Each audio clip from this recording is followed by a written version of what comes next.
Assalamualaikum warahmatullahi wabarakatuh. Bismillahirrahmanirrahim. Alhamdulillahi rabbil alamin. Wassalatu wassalamu ala ashrafil anbiya'i wal mursalin, Sayyidina wa maulana Muhammad wa ala alihi wa ashabihi ajma'in. Allahumma akhrijna min zulumatil wahmi wa akrimna binuril fahmi waftah alaina bima'rifatil ilmi wa sahhil akhlaqana bil hilmi waj'alna mimman yastami'una al-qawla fayattabi'una ahsana. Allahumma aftah alaina futuhal arifina bihikmatik wa anshur alaina rahmatak wa dhakkirna ma nusina wa allimna ma jahilna ya dzal jalali wal ikram. Allahumma ij'alna bi syar'ika alimin wa bima alimna amilin wa fi amalina mukhlisin ya rabbal alamin. Allahumma barik lana fi majlisina hadza waj'alhu muhatan bil khairati wal anwari wal barakat wa waffiqna li salihil a'mali wal akhlaq bi rahmatika ya arhamar rahimin. Wa ba'du, mengawali pengajian kita pada malam hari ini, untuk lebih berkahnya kita awali dengan bersama-sama membacakan suratul Fatihah kepada Nabiullah Muhammad sallallahu alaihi wasallam, kepada kedua orang tua kita masing-masing, kepada seluruh guru-guru yang pernah mengajar dan mendidik kita, kepada seluruh ulama dimanapun mereka berada, lebih khusus kepada Andre Gurutta Haji Abdurrahman Ambodalle sebagai penulis kitab Risalah Rabbi Ja'alni Muqimas Shalah. Al-Fatihah. A'udzu billahi minasyaitonir rajim. Bismillahirrahmanirrahim. Alhamdulillahi rabbil alamin. Arrahmanir rahim maliki yaumiddin. Iyyaka na'budu wa iyyaka nasta'in. Ihdinas siratal mustaqim. Siratal ladzina an'amta 'alaihim ghairil maghdubi 'alaihim waladdallin. Amin. Bacaan kita pada kesempatan kali ini melanjutkan bacaan sebelumnya dari kitab Rabbi Ja'alni Muqimas Shalah yang disusun oleh Andre Gurutta Haji Abdurrahman Ambodalle. Bacaan kita pada pengajian yang lalu telah memasuki Al-Faslu Tsani, fasal yang kedua, pasaleng makaduai, mengenai onrona sempajangnya ri agama aselengenge, kedudukan salat di dalam agama.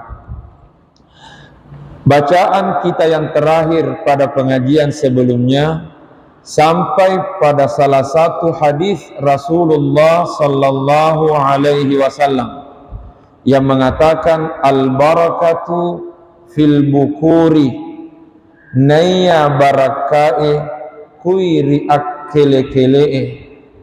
Keberkahan itu berada di saat kita cepat bangun di pagi hari. Nabi tidak mengatakan al-barakatu fis sabah, berkah ada di waktu pagi, tapi al-barakatu fil bukuri. Orang Bugis dalam menerjemahkan ini tidak mengatakan barakae kuiri ele-kelee, tapi barakae kuiri akkele-kelee. Saya ulangi, bedanya barakae kuiri ele-kelee berarti ini berbicara tentang waktu, berkah ada di pagi hari, tapi tidak demikian kalimatnya. Kalimatnya mengatakan barakae kuiri akkele-kelee, maka ini menunjukkan upaya dan usaha untuk cepat bangun di pagi hari. Artinya apa?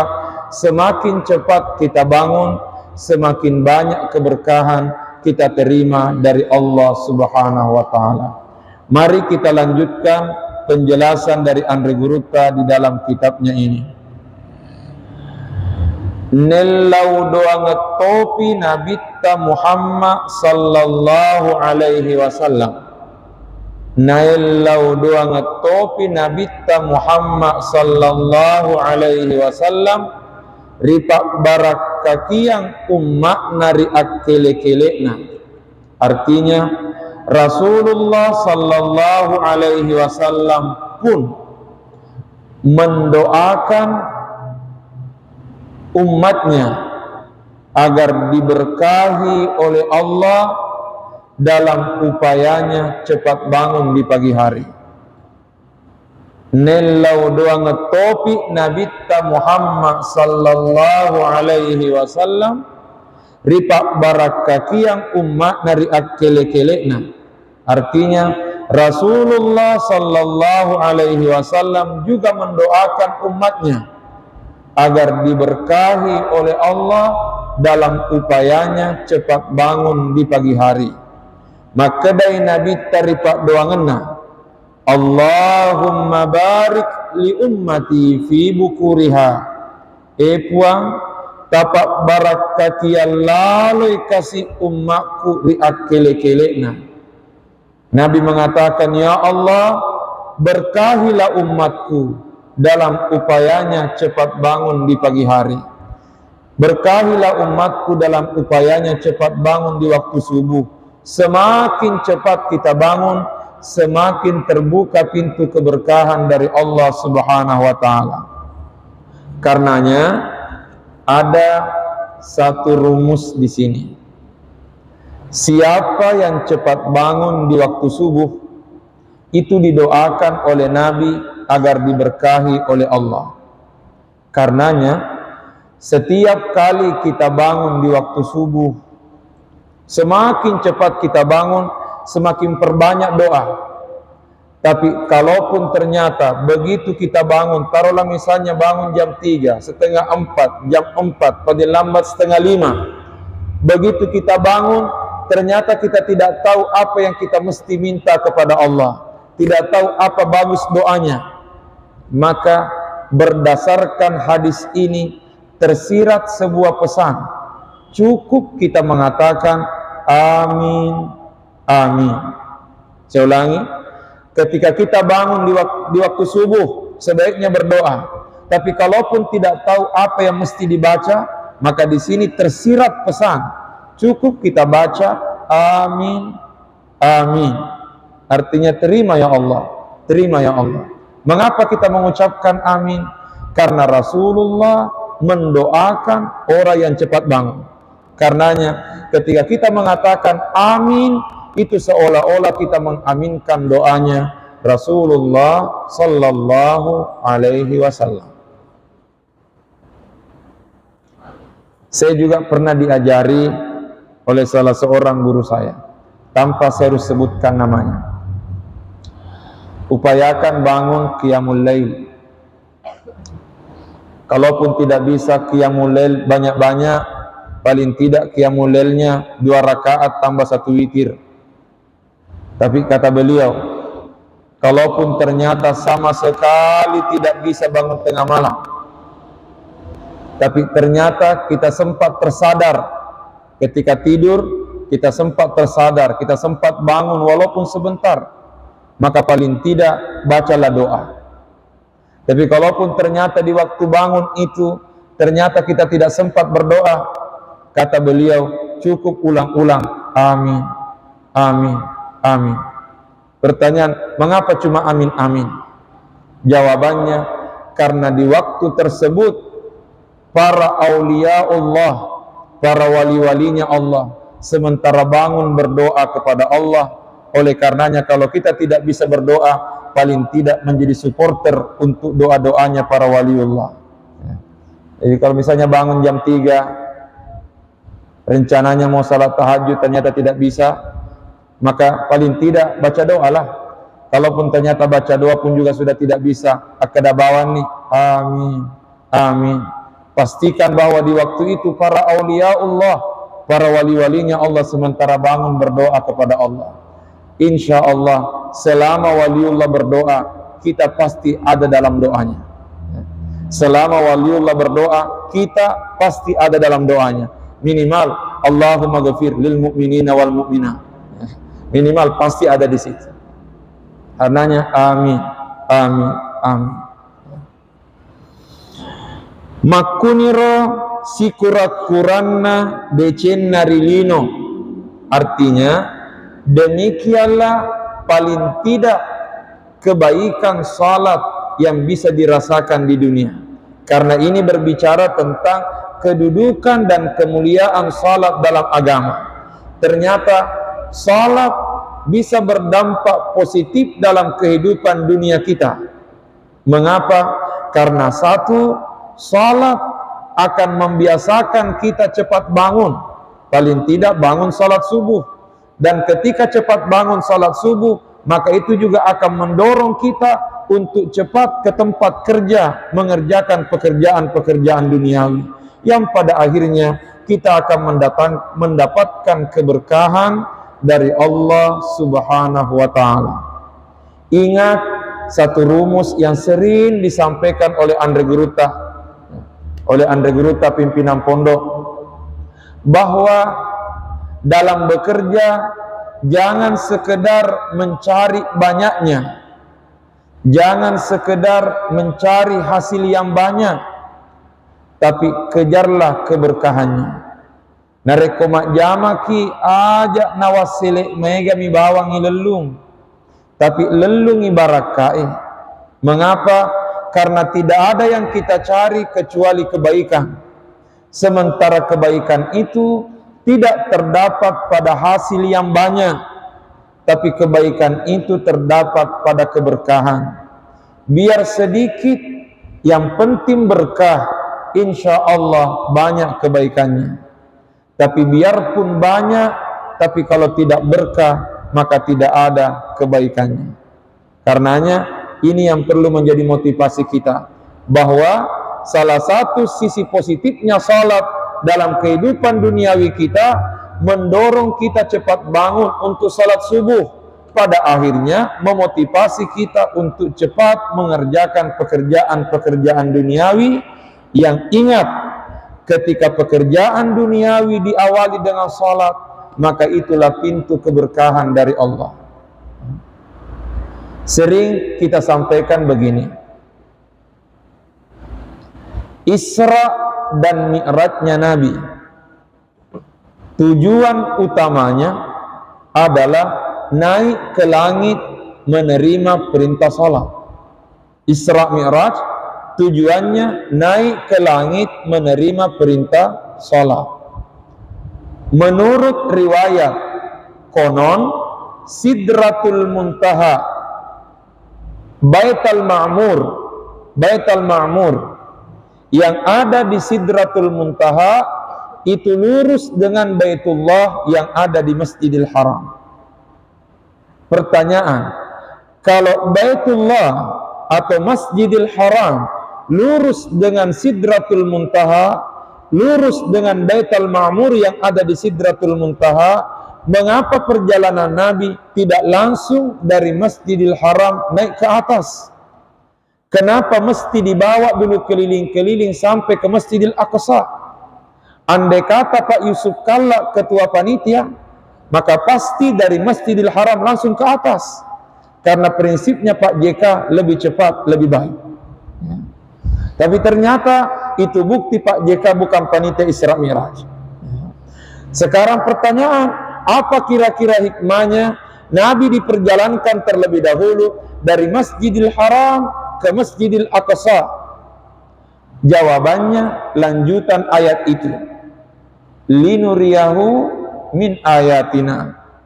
Seolah-olah Allah ingin mengatakan, sengaja aku perjalankan hambaku dari Masjidil Haram ke Masjidil Aqsa, tujuannya agar aku perlihatkan kepadanya sebagian tanda-tanda kekuasaanku.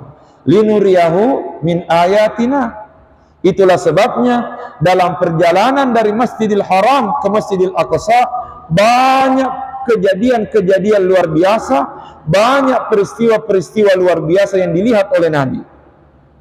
Cuma yang menjadi tanda tanya, mengapa Allah memperlihatkan Nabi dalam perjalanan itu? Di antara penjelasan ulama, Allah Subhanahu wa taala memperlihatkan sebagian tanda-tanda kekuasaannya kepada Nabi Muhammad dalam perjalanan ke Masjidil Aqsa, karena perjalanan itu dimulai minal masjidi ilal masjidi, dimulai dari masjid dan diakhiri di masjid. Kata ulama, itu simbol dimulai dengan salat dan diakhiri dengan salat. Karenanya ketika kita melakukan pekerjaan-pekerjaan duniawi yang diawali minal masjid, diawali dengan sujud kepada Allah, diawali dengan salat, pastikan di sana kita akan menemukan sekian banyak keberkahan dari Allah. Nah, kata ulama, Andre Guruta menyebutkan dalam kitabnya ini, makuniro sikurak-kuranna decen narilino. Demikianlah paling tidak kebaikan atau kemuliaan salat dalam kehidupan duniawi kita. Artinya salat itu akan mendorong kita mendapatkan keberkahan dalam kehidupan duniawi. Bukan sekedar bekerja mencari hasil, tapi kita bekerja untuk mencari kebaikan. Dan kebaikan itu didapatkan apabila ada keberkahan dari Allah. Biar hasilnya sedikit, yang penting berkah, insya Allah banyak kebaikannya. Tapi biarpun hasilnya banyak, tapi kalau tidak berkah, tentu tidak ada kebaikan di dalamnya. Iyan namua decenna matiri akhirat. Adapun kebaikan salat nanti di akhirat, artinya adapun keutamaan atau keistimewaan yang ditimbulkan atau yang dimunculkan oleh salat nanti di akhirat, de nalindun riseseta, itu tidak itu sudah nampak jelas pada diri kita. De nalindun riseseta, tidak tersembunyi pada diri kita. Maksudnya sudah sangat jelas. Koromai egana hak desetna Nabi Muhammad sallallahu alaihi wasallam. Sudah sangat jelas dari sekian banyak hadisnya Nabi, nenia ayat-ayat nafongallahu ta'ala, dan juga ayat-ayatnya Allah. Artinya, adapun kebaikan yang ditimbulkan oleh salat nanti di akhirat, itu sudah sangat jelas, karena begitu banyak hadis Nabi yang menjelaskan, dan begitu banyak ayat Al-Quran yang menyampaikan. Di antaranya, makadai Nabi tarihat desa napasue Andre Gurutta Imam Ahmad. Rasulullah sallallahu alaihi wasallam bersabda, sebagaimana riwayat Imam Ahmad bin Hanbal rahimahullahu ta'ala. Nabi bersabda, man hafaza ala salawatil khamsi, nigi malitutiwi sempajal 5 waktu. Man hafaza ala salawatil khamsi, nigi malitutiwi sempajal 5 waktu. Siapa yang menjaga, siapa yang memelihara salat 5 waktu, ruku'ihinna, rokokna, dia jaga rukuknya salat, dia rukuk dalam keadaan yang terbaik. Wasujudihinna, dan dia sujudna, artinya dia salat dengan sujud yang baik. Wa mawaqitihinna, kuwaitopa wattu-wattunna, artinya dia menjaga waktu-waktu salat, dia berusaha untuk melaksanakan salat tepat pada waktunya. Wa alima annahunna haqqum minallahi, na tentuang ini majepur itu apun napole rifongallahu ta'ala, dan dia juga meyakini bahwasanya salat 5 waktu itu benar bersumber dari Allah. Kata Nabi, siapa yang menjaga salat 5 waktu, menjaga rukuknya, menjaga sujudnya, menjaga waktu-waktu salatnya, dan meyakini bahwa salat itu benar bersumber dari Allah, kata Nabi, dakhalal jannah, mutamai surga, maka pasti dia akan masuk ke dalam surga. Dengan demikian, salat ketika kita laksanakan dengan sebaik-baiknya, itu akan mengantarkan kita masuk ke dalam surganya Allah Subhanahu wa ta'ala. Allahumma amin. Sayangnya Nabi tidak mengatakan bebas dari neraka, hanya mengatakan masuk surga. Itu berarti siapa yang jaga salatnya dijamin masuk surga, tapi belum tentu tidak singgah di neraka. Karenanya konon doa yang terbaik bukan doa masuk surga. Sekalipun baik doa masuk surga, tapi doa yang terbaik doa agar tidak singgah di neraka. Karena masuk surga belum tentu tidak singgah di neraka, tapi kapan tidak singgah di neraka, jaminan langsung masuk surga. Itulah sebabnya setiap selesai salat maghrib, setiap selesai salat subuh, kita dianjurkan membaca zikir 7 kali. Allahumma ajirni minan nar, Allahumma ajirni minan nar. Bukan Allahumma adkhilnil jannah, Allahumma adkhilnil jannah. Bukan ya Allah masukkan aku ke dalam surga, tapi diulang 7 kali. Allahumma ajirni minan nar, Allahumma ajirni minan nar. Ya Allah, bebaskan aku dari neraka, bebaskan aku dari neraka, bebaskan aku dari neraka. Mengapa dianjurkan diulang-ulang sampai 7 kali? Jawabannya, itu bukti betapa pentingnya berdoa tidak singgah di neraka. Cuma sekarang ada pertanyaan unik, mengapa cuma waktu maghrib dan subuh? Mengapa cuma waktu maghrib dan subuh? Jawabannya, karena konon jadwal kematian cuma 2. Konon waktu kematian itu cuma 2. Kalau bukan mati siang, mati malam. Ya, konon jadwal kematian cuma 2. Kalau bukan fin nahari fil laili. Ya, kalau bukan di waktu siang, di waktu malam. Hanya di situ saja berputar. Aku deta mate eso mate weniki, aku deta mate weni mate esoki. Karenanya subuh dan maghrib dianjurkan diperbanyak zikir. Mengapa demikian? Perbanyak zikir di waktu maghrib, persiapan jadwal malam. Perbanyak zikir di waktu subuh, persiapan jadwal siang. Karenanya kibacanya Allahumma ajirni. Mengapa Andre Guruta ketika beliau memimpin salat dan memimpin zikir berjamaah hanya membaca Allahumma ajirni minan nar? Padahal etikanya kalau kita jadi imam dan berdoa, ana jadi nahnu. Jelas ya? Jangan berdoa tunggal, mestinya berdoa jamak. Sering ada yang mengkritisi, tapi tidak ada berani menyampaikan. Sering banyak yang bercelote di luar, magiro guruta, nah Allahumma ajirni, nah imam ngapa? Banyak yang bercelote, tapi tidak ada yang berani menyampaikan langsung. Suatu saat saya berharap sama guruta, karena sudah sering mendengar. Ya. Akhirnya untuk meyakinkan jawaban, saya bertanya kepada guruta, tabi fong, magiro nareko idi masih kiri, tetap mutoyah Allahumma ajirni, kenapa bukan Allahumma ajirna? Jawabannya, 1, disitulah bedanya doa berjamaah dengan zikir berjamaah. Disitulah bedanya doa berjamaah dengan zikir berjamaah.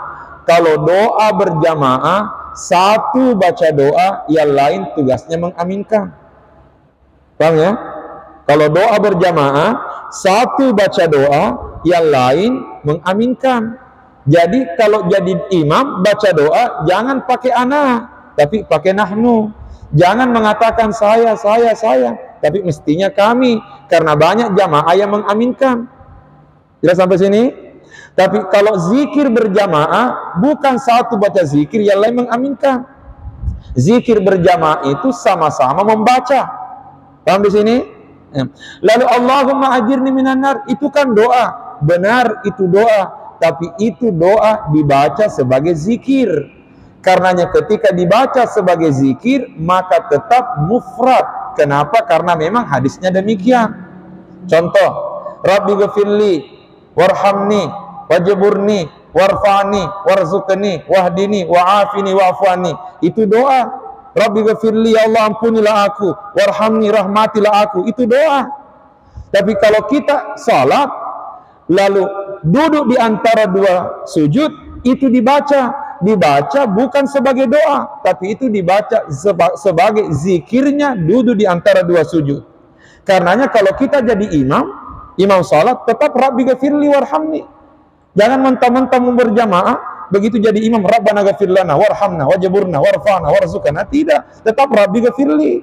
Kenapa? Karena semua jamaah sama-sama membaca Rabbi ghafirli. Itulah bedanya zikir berjamaah dengan doa berjamaah.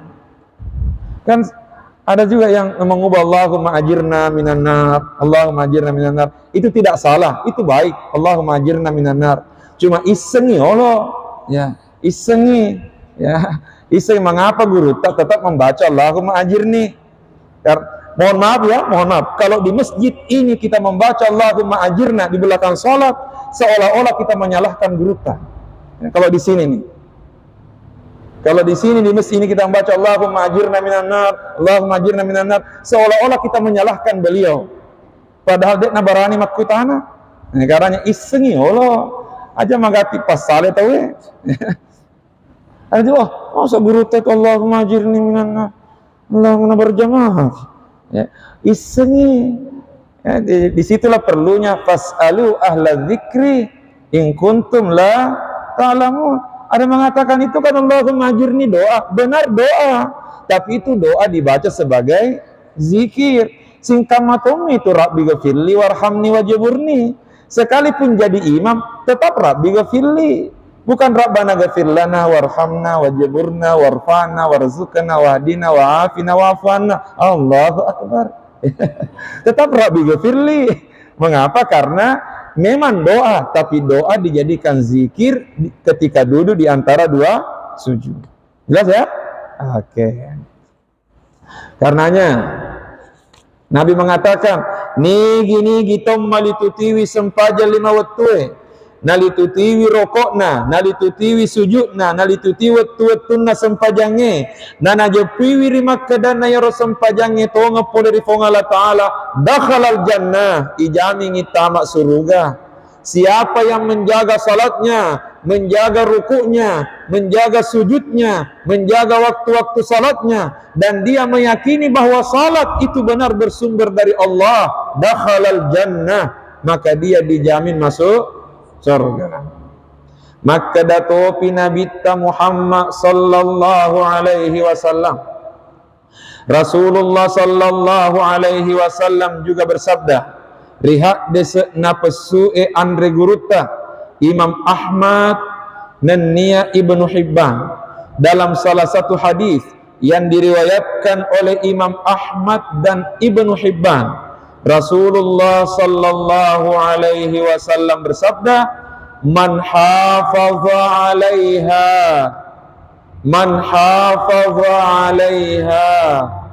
nigi malitutiwi sempajal lima waktu. Siapa yang menjaga salat lima waktunya, kanat lahu nuran, engkani sempajang ngetajan napunai, maka salat itu akan menjadi cahaya baginya. Wa burhanan, nenia keterangan risesena. Nenia keterangan. Di sini ada salah tulis nih. Di sini tertulis keterangan, ya, keterangan, ya, keterangan di sesena. Itu burhan. sering diterjemahkan keterangan, tapi sering juga dimaknai bukti. Ya, itu burhan, itu sering diterjemahkan bukti. Seperti hadis Nabi, as-sadaqatu burhanun. Sedekah itu adalah burhan, keterangan atau bukti. Ternyata dalam hadis ini salat pun juga disebut burhan. Salat juga disebut burhan, bukti. Sekarang pertanyaan, mengapa salat dan sedekah disebut bukti? Kata ulama, salat dan sedekah disebut bukti karena itu merupakan bukti keimanan. Jadi kalau ada orang mengaku beriman, lalu dia jaga salatnya dan rajin bersedekah, maka itu bukti bahwa benar pengakuannya. Tapi kalau ada orang mengaku beriman, berteriak-teriak mengatakan amantu billahi wa rasuli, saya beriman kepada Allah dan Rasulnya, tapi makutu mas sempaja liwat topa sekena, ya, malah salat dan jarang bersedekah, itu juga bukti bahwa dia berbohong dalam pengakuannya. Ya. Jelas di penjelasan ini terdapat dalam kitabnya Al-Imam Abdul Halim Mahmud, ya, dalam kitabnya berjudul Al-Ibadah Ahkamun wa Asrar. Ada di situ Al-Ibadah Ahkam wa Asrar, ketika beliau berbicara tentang sedekah di bulan suci Ramadan. Hadis Nabi mengatakan as-sadaqatu burhan, yaitu pasti dekai keterangan, yaitu pasti dekai bukti. Sedekah itu adalah bukti. Bukti apa? Bukti keimanan. Kalau mengaku beriman, lalu dia rajin bersedekah, maka sedekahnya itu bukti bahwa benar pengakuannya. Tapi kalau ada orang mengaku beriman, tapi ternyata si kumua mengaku nama tepe, nekia si kumua mengaku nama tepe, ternyata tetep muteha maseke kikiri gelap aku jembatan, ya, tetap juga kikir, maka pastikan itu juga bukti bahwa dia berbohong dalam pengakuannya. Ternyata salat juga demikian. Man hafadha 'alaiha nigi malitutiwi sempajal 5 waktu. Siapa yang menjaga salat 5 waktu, kanat lahu nuran, majepu engkai sempajangnya mancajitajan risesena, maka salat itu akan menjadi cahaya baginya. Wa burhanan, dan nia keterangan, yarga keterangan, artinya apa? Menjadi bukti akan keimanannya. Itulah sebabnya kalau ada orang mengaku beriman, lantas ternyata dia tidak salat, maka Nabi mengatakan man taraka salata muta'ammidan faqad kafara jiharan. Siapa yang tidak salat dalam keadaan sengaja, siapa yang tidak salat dengan sengaja, faqad kafara jiharan. Kalau kita terjemahkan letter-let ini, maka sungguh dia telah kafir secara terang-terangan. Tapi ingat, dalam memahami dalil tidak selamanya istilahi. Dalam memahami dalil terkadang menggunakan pemahaman lugawi. Selangnya, perhatikan nih. Dalam membaca dalil tidak selamanya kita mesti terjemahkan dengan istilahi, tapi terkadang diterjemahkan dengan pemaknaan lugawi. Sama di sini. Siapa yang meninggalkan salat dalam keadaan sengaja, maka sungguh dia telah kafir secara terang-terangan. Kalau diterjemahkan secara istilahi agama, maka siapa yang tidak salat dengan sengaja, maka dia sudah bukan muslim. Maka dia sudah keluar dari Islam karena sudah kafir. Tapi ternyata tidak demikian. Kita mesti memahami hadis ini bukan dengan pemahaman istilahi, tapi kita pahami dengan pemahaman lugawi. Sekarang bagaimana maksudnya pemahaman lugawi? Apa maknanya kafir? Kafara, makna dasarnya adalah menutup. Sehingga petani kacang, petani kacang goreng, petani kacang, ketika dia menanam kacang, tanah dilubangi. baru dimasukkan kacang ke dalam tanah, baru ditimbun dengan tanah, dia tutup kacang itu dengan tanah, sebenarnya bahasa Arabnya petani kaca, petani canggorengi kafir. Kenapa? Karena kafir dia menutupi kacang dengan tanah. Tapi aja menggoreng petani canggorengi maka dia kafir. Cuma itu dari segi bahasa. Sekarang bagaimana maksudnya siapa yang meninggalkan salat dia sungguh dia telah kafir secara terang-terangan. Inilah tadi hadis yang kita baca bahwa salat itu adalah burhan. Salat itu adalah bukti keimanan baginya. Kalau mengaku beriman lalu ternyata dia salat, maka itu bukti pengakuannya benar. Tapi kalau dia mengaku beriman, tapi ternyata tidak salat, itu juga bukti bahwa pengakuannya itu bohong. Karenanya, kapan tidak salat, maka itu berarti dia menutupi pengakuannya dengan kemalasannya melaksanakan ibadah salat. Kecuali kalau tidak salat, benar-benar ingkar. Nah inilah innalillahi wa inna ilaihi rajiun. Kalau tidak salat dengan mengatakan, adega guna-gunana mas sempajangi, napan rasa bawang nih, dia guna-gunana, berarti mengingkari salat. Mengingkari salat berarti mengingkari rukun Islam. Mengingkari rukun Islam berarti ujung-ujungnya tidak Islam. Tapi yang banyak itu tidak salat, tetap mengaku wajib, tetapi tidak salat hanya gara-gara kutu, hanya gara-gara kaslan. Perlu dibedakan hukumnya antara tidak salat karena kaslan dengan tidak salat karena ingkar. Tidak salat karena malas dan tidak salat karena mengingkari wajibnya salat. Sekarang sekalipun ini masuk dalam wilayah khilafiyah ya, memang ada ulama mengatakan kafir mintomi. Tapi Imam Asy-Syafi'i rahimahullah mengatakan tunggu dulu brother. Jangan langsung vonis kafir.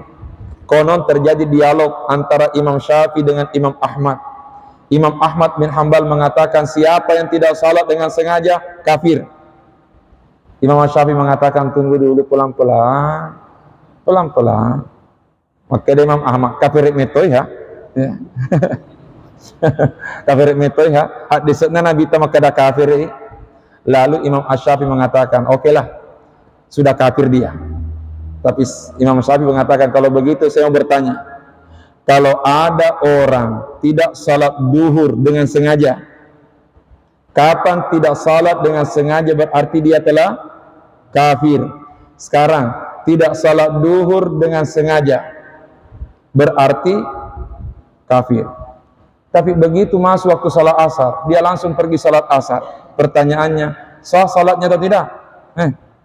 Kalian ditanya nih, kalau ada orang tidak salat duhur dengan sengaja, tiba-tiba masuk waktu asar dia pergi salat asar, sah salat asarnya atau tidak?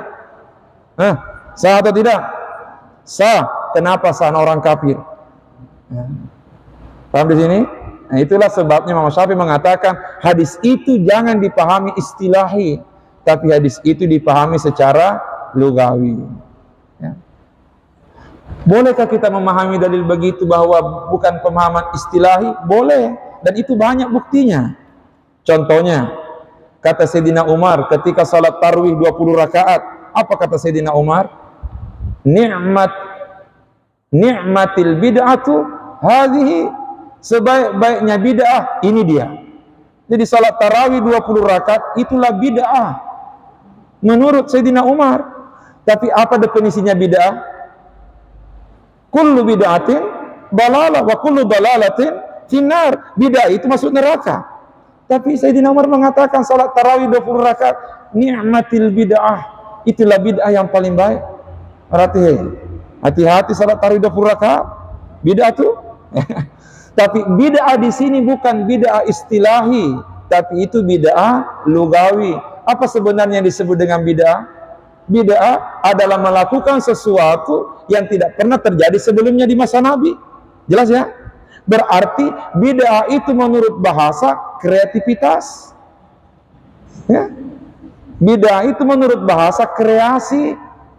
Jelas ya? Ini menurut bahasa berkreasi. Jadi kreativitas itu adalah bid'ah. Itu menurut bahasa. Tapi menurut istilah kullu bid'atin dalalah wa kullu dalalatin finnar. Karenanya itu bukti bahwa dalam memahami dalil tidak selamanya pemahaman istilahi, tapi perlu pemahaman lugawi. Karenanya kita dalam beragama tidak cukup qiraatun nas, tidak cukup baca dalil, tapi perlu ijtihadu fahmin nas, perlu ijtihad memahami nas. Yang lebih penting ijtihadu tatbiqin nas, ijtihad menerapkan dalil. Jadi ini konon ada dua ijtihad yang perlu kita miliki, ijtihad fahmin nas dan ijtihad tatbiqin nas. Ijtihad memahami dalil dan ijtihad menerapkan dalil. Mengapa demikian? Karena bisa jadi apa yang dipahami tidak seperti itu nanti yang diterapkan. Kenapa? Karena dalam penerapan dalil perlu melihat situasi dan kondisi. Jelas ya? Dalam menerapkan dalil, dalam memahami dalil cukup melihat dalil.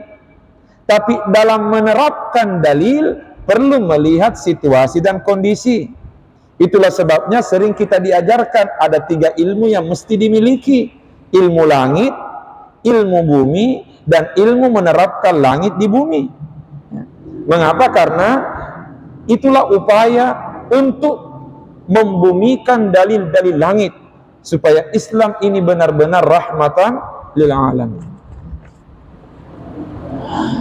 Man hafaza 'alaiha, siapa yang menjaga salat 5 waktu, kanat lahu nuran, maka salat itu akan menjadi cahaya baginya, wa burhanan, dan salat itu akan menjadi keterangan dan bukti akan keimanannya. Tambahan catatan, wa najatan minan nari yaumal qiyamah, kuai topa al perang ri as-qiyamah poleria pinnaranaka. Dan juga salat itu akan menjadi pembebas dari neraka pada hari kiamat nantinya. Berarti salat juga ketika kita jaga itu akan menjaga dan melepaskan kita dari siksa neraka. Bukan hanya masuk surga, tapi juga menjadi pembebas dari neraka. Cuma kapan salat membebaskan kita dari neraka? Perhatikan ini. Kapan salat membebaskan kita dari neraka? Jawabannya, salat akan membebaskan kita masuk neraka selama kita melaksanakan salat sesuai ayat Al-Quran, innas salata tanha anil fahsya'i wal munkar. Salat akan mencegah dari perbuatan keji dan tercela. Kapan terbebas dari perbuatan keji dan tercela? Insya Allah selamat dari neraka. Cuma kapan itu? Jawabannya awal ayat, utlu ma uhiya ilaika minal kitabi. Lanjutannya, wa aqimis shalah, dirikan salat. Wa aqimis shalah, tegakkan salat.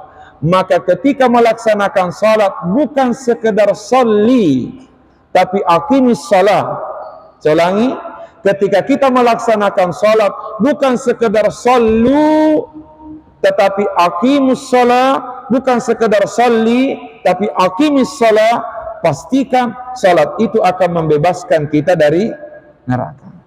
Karenanya Sayyidina Umar ada doanya, Allahumma ja'alni minal qalilin, jadikanlah aku golongannya orang yang sedikit. Allahumma ja'alni minal qalilin, jadikanlah aku golongannya orang yang sedikit. Lalu beliau ditanya, bagaimana masukmu? Biasanya orang minta rame-rame, enggak ada lu enggak rame. Nah ini mintanya mau jadi golongan orang yang sedikit. Kata Sayyidina Umar, katsirun man shalla wa qalilun man aqama shalah. Banyak orang yang salat, tapi sedikit yang menegakkan salat.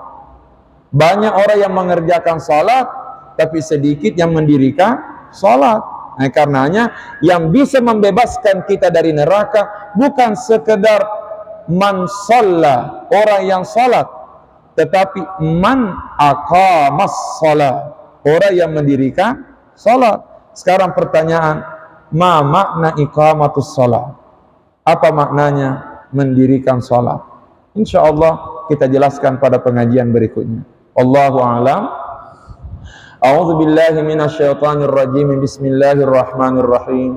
Alhamdulillahi rabbil alamin. Allahumma salli ala sayyidina Muhammad wa ala alihi wa sahbihi wa sallim. Allahumma anfa'na bima 'allamtana wa 'allimna ma yanfa'una warzuqna ilman yanfa'una. Rabbana zidna ilman warzuqna fahman. Subhanaka la ilma lana illa ma 'allamtana innaka antal alimul hakim.